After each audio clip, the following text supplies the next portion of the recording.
Module 5. La rentabilité d'un immeuble. Je vous souhaite la bienvenue dans ce nouveau module de la formation gratuite Acheter un immeuble et gagner gros. Je vous invite à vous abonner pour être tenu au courant de la sortie des nouveaux modules et si vous avez une question, n'hésitez pas à la mettre dans les commentaires.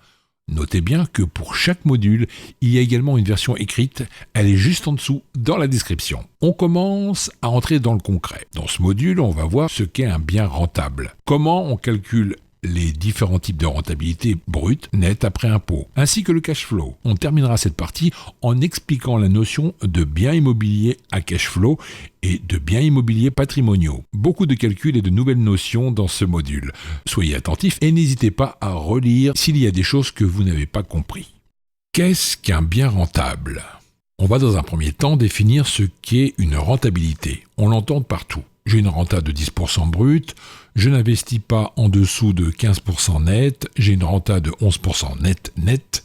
Bref, toutes ces notions, quand on est débutant ou même un peu avancé dans l'investissement immobilier, peuvent paraître abstraites. C'est pourquoi on va détailler tout cela dans ce module. La rentabilité locative, également appelée rendement locatif, est un indicateur primordial qui permet de savoir si un bien est rentable ou non. Cette rentabilité s'exprime en pourcentage. Il se calcule sur la part de revenus locatifs par rapport au montant investi initial.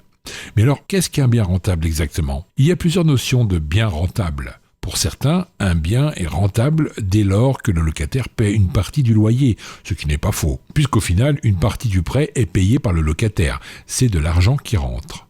Mais pour des investisseurs comme nous, qui cherchons à enchaîner les biens, un investissement rentable, c'est un bien qui s'autofinance grâce au locataire. Prenons deux exemples pour que ce soit plus concret. Michel a payé son bien 200 000 euros. Son locataire paie 1 000 euros de loyer par mois, il a un crédit d'environ 1 000 euros par mois sur 20 ans. Il a environ 250 euros de charges par mois, comme la taxe foncière, charge de copro, assurance P&O. 1 000 euros moins 1 000 moins 250 égale moins 250 euros. Chaque mois, Alexandre devra sortir de l'argent de sa poche pour payer son crédit. La renta brute de Michel, 12 000, donc 12 mois de loyer à 1 000 euros, divisé par 200 000 euros, le prix du bien, que je multiplie par 100, égale 6%. Autre exemple, Juliette a payé son bien 100 000 euros. Son locataire paie 1 000 euros de loyer par mois. Elle a un crédit d'environ 500 euros par mois sur 20 ans. Elle a environ 250 euros de charges par mois, comme la taxe foncière, charge de copro, assurance P&O. Donc 1 000 euros moins 500 moins 250 égale plus 250 euros. Chaque mois, Julie a un cash flow brut d'environ 250 euros. La renta brute de Juliette, 12 000, divisé par 100 000, multiplié par 100, égale 12%.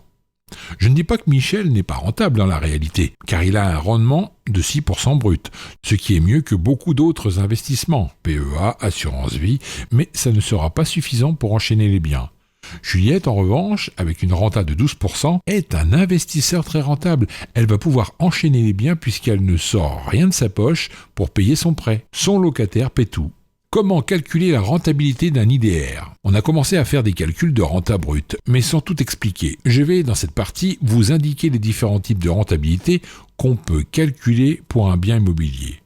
Comment calculer la rentabilité d'un IDR ? On a commencé à faire des calculs de renta brute, mais sans tout expliquer.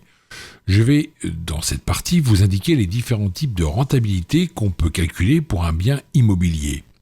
Prenons l'exemple de Steph. Elle achète un bien à 100 000 euros, 5 000 euros de frais d'agence, 8 000 euros de frais de notaire, 1 000 euros de frais de dossier, 2 000 de frais d'hypothèque, 10 000 euros de travaux, 12 000 euros de loyer annuel, un mois de vacances locatives annuelles estimées, 1 000 euros de travaux d'entretien annuels estimés, 200 euros d'assurance propriétaire non occupant P&O annuel, 400 euros de charges de copro annuel, 1 000 euros de taxes foncières annuelles, 200 euros de cotisation foncière des entreprises, 5% de frais de gestion locatifs, 6 délégations à une agence immobilière, 600 euros de crédit mensuel, soit 7 200 euros annuels. Rentabilité brute. Cette rentabilité prend tous les loyers en y divisant tous les coûts liés à l'achat du bien. Elle se calcule comme cela. Addition de tous les loyers annuels, vacances locatives, coût du bien, frais d'agence, frais de notaire, frais bancaires, frais de dossier, frais de courtage, etc. Frais de garantie bancaire, hypothèque, caution, etc. Coût des travaux, ce qui donnerait dans notre exemple un chiffre d'affaires de 12 000 euros, le loyer, moins 1 000 euros, vacances locatives d'un mois, égale 11 000 euros. Coût d'acquisition 100 000 euros, plus 5 000 euros, plus 8 000 euros, plus 1 000 euros, plus 2 000 euros, plus 10 000 euros, égale 126 000 euros.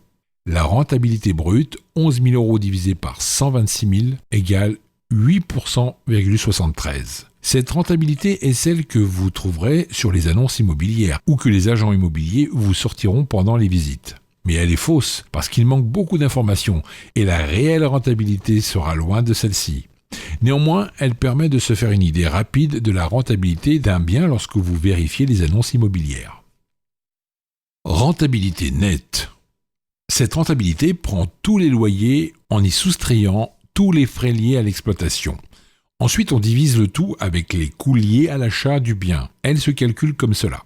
Addition de tous les loyers annuels, vacances locatives, coût des travaux d'entretien, frais de gestion locative envisagés si délégation, P&O, assurance propriétaire non occupant, charges de copro, électricité, ménage, etc. Taxes foncières, la CFE, coût du bien, frais d'agence, frais de notaire, frais bancaires, frais de dossier, frais de courtage, etc. Frais de garantie bancaire, hypothèque, caution, etc. Coût des travaux, ce qui donnerait dans notre exemple un chiffre d'affaires de 12 000 euros de loyer, moins 1 000 euros vacances locatives d'un mois, égale 11 000 euros. Coût d'exploitation 1 000 euros, plus 550 euros, frais d'agence, plus 200 euros, plus 400 euros, plus 1 000 euros, plus 200 euros, égale 3 350 euros. Coût de l'acquisition 100 000 euros, plus 5 000 euros, plus 8 000 euros, plus 1 000 euros, plus 2 000 euros, plus 10 000 euros, égale 126 000 euros. La rentabilité nette égale 11 000 moins 3 350 divisé par 126 000, égale 6,07%. Quand je vous disais que la renta brute était biaisée, vous voyez la différence entre la rentabilité brute et la rentabilité nette, et j'ai volontairement mis beaucoup de postes de dépenses afin que vous compreniez toutes les différentes charges d'exploitation qu'il y a dans un bien. Rentabilité nette après impôt ou net-net. Cette rentabilité prend tous les loyers en y soustrayant tous les frais liés à l'exploitation ainsi que les impôts. Ensuite, on divise le tout avec les coûts liés à l'achat du bien. Elle se calcule comme cela. Rentabilité après impôt égale loyer annuel moins charge d'exploitation moins impôt, divisé par le coût total de l'investissement. Comme vous êtes un investisseur rentable, vous n'aurez pas ou très peu d'impôts pendant plusieurs années, puisque vous aurez beaucoup de travaux à déduire. On en parlera dans le module fiscalité. Généralement, la rentabilité nette égale à la rentabilité net-net. Mais ça ne sera pas toujours le cas. C'est cette rentabilité et aucune autre qu'il faudra prendre en compte pour vos simulations, car c'est la seule rentabilité qui soit juste. Comment calculer le cash flow d'un IDR ? Désormais, on va voir ce qu'est le cash flow et comment il se calcule. Le cash flow, c'est tout simplement ce qu'il vous reste dans la poche une fois que tous les coûts d'exploitation du bien, ainsi que le prêt, les impôts et les diverses charges sont payés. Le cash flow peut être positif ou négatif. On appelle ça également le différentiel. En tant qu'investisseur rentable, vous devez d'avoir un cash flow positif. Ça va vous permettre plusieurs choses. Gagner de l'argent en plus de votre revenu de salarié, entrepreneur. S'attirer la confiance de la banque. Enchaîner les biens plus facilement. Augmenter sa capacité d'endettement. Vous comprendrez désormais à quel point il est important d'avoir un cash flow positif.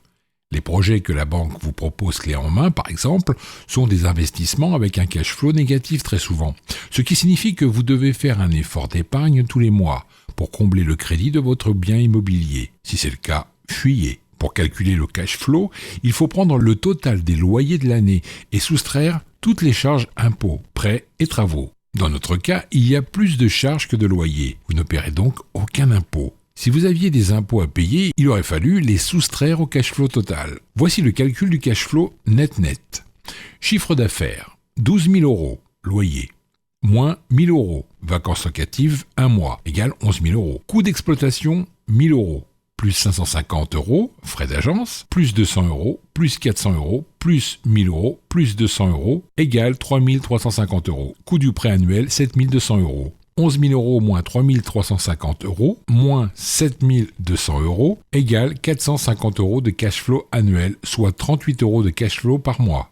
Dans le cas précis, c'est un bien qui s'autofinance et qui est donc rentable à première vue. Mais le souci, c'est qu'à la moindre surprise non prévue, et ça arrive très souvent dans l'immobilier, le cash flow devient négatif. C'est pour ça que pour être plus tranquille, il faut partir sur une rentabilité plus élevée. En conclusion, qu'est-ce qu'une bonne rentabilité et qu'est-ce qu'un bon cash flow ? Il n'y a pas de minimum pour avoir un bien rentable ou non. En général, on prend souvent le seuil psychologique d'une rentabilité net de 10%.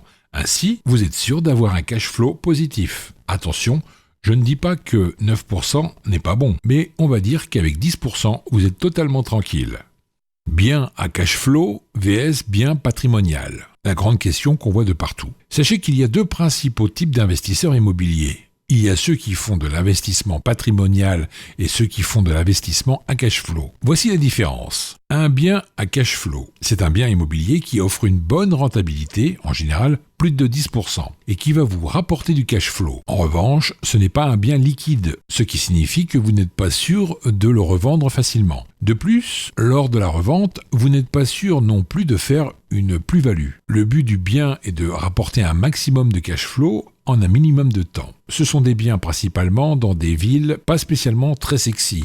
Ce sont des villages ou petites villes par exemple. Pour louer un bien à cash flow, il faut qu'il soit haut de gamme pour être sûr de le louer facilement. Un bien patrimonial, c'est un bien aux antipodes du bien à cash flow. Contrairement aux biens qui rapportent un gros CF, les biens patrimoniaux, eux, ne sont pas là pour rapporter du cash flow.